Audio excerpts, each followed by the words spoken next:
जय जगन्नाथ पिला माने वेलकम टू आवर चैनल। सो देखो आमर 30/7/2026 गोटे नोटिस आसी जाइए क्या तरफ ना ओडिशा स्टाफ सिलेक्शन कमिशन तरफ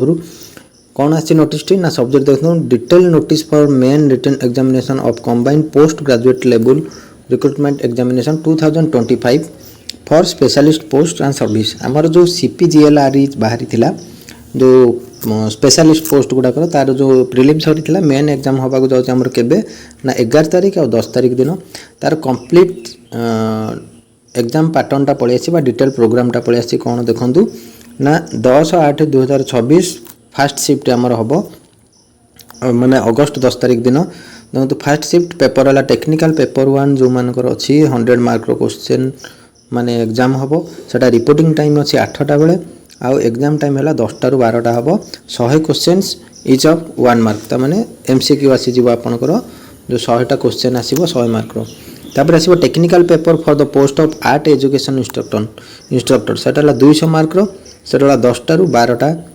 2 घंटा परीक्षा हम एटा भी 10टा ରୁ 12टा 2 घंटा परीक्षा हम 120 मिनिट्स आउ ये भी 100 क्वेश्चन तापर आसो technical paper for the post of physical education instructor सेटा आसीज 200 मार्क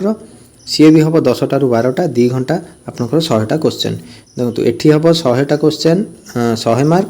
एगुड़ा सब 100 क्वेश्चन 200 मार्क तापर देखा ना आमर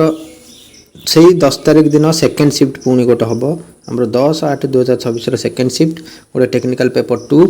जोटा कि 100 मार्क हम 100 मार्क है 100 क्वेश्चन हम आउ आपणकर हम 3टा ରୁ 5टा पर्यंत परीक्षा हम सेटा हम 100टा क्वेश्चन आसो तापर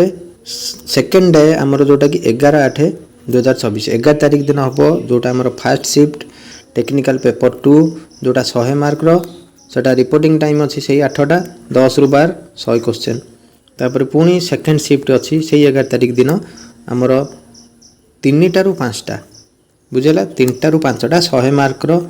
एग्जाम आउ 100टा क्वेश्चन ताने आपणकर ओभरअली कहबा गले 10 आउ 11 ये 2 डेज आपणकर परीक्षा हेबाकु जाउची ना आपण मानकु सेही गोटी इन्फॉर्मेशन थिला एग्जाम रो टाइम टेबल केते बळ हबो कोन हबो सो जो माने तो मेन एग्जाम पे सिलेक्टेड हिजन तांको कांग्रेचुलेशन आउ भल से पढ़ा पढ़ी करंतु आराम से परीक्षा दियंतु देखा जाऊ कोन हबो। सो आम चैनल को टिके लाइक कर देबे शेयर कर देबे और टिके सब्सक्राइब करिवे। Thank you all. जय जगन्नाथ।